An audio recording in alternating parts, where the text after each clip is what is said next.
Bonjour à tous, ici Julien Petit. Fan de voitures, bienvenue sur ma chaîne. Restez avec moi, on va aborder notre sujet du jour sans plus tarder. 20 juillet 2021, 18h02 p.m. EDT lors des grands événements sportifs tels que le Super Bowl, la Coupe du Monde ou les Jeux Olympiques, il est courant de voir de grandes marques faire de la publicité à travers des spots publicitaires aux vidéos très créatives et à l'impact visuel important.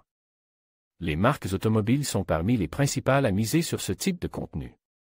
Toyota annule sa participation aux Jeux Olympiques de Tokyo cependant. Cette fois-ci, Toyota ne diffusera aucune publicité pendant les Jeux Olympiques de Tokyo 2020, qui débutent cette semaine, bien qu'il soit le sponsor principal des Jeux.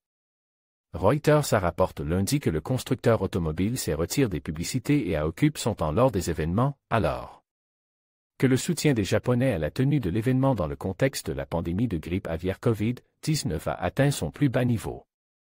Tokyo, au Japon, reste en état d'urgence en raison de la pandémie.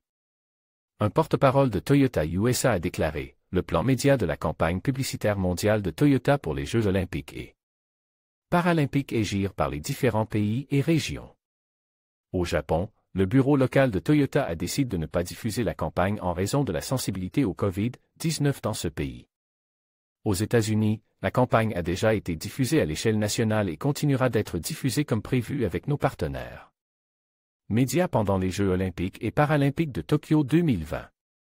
Crainte de nouvelles infections par COVID-19 en outre, le PDG Akio Toyoda n'assistera pas à la cérémonie d'ouverture comme prévu, selon Reuters.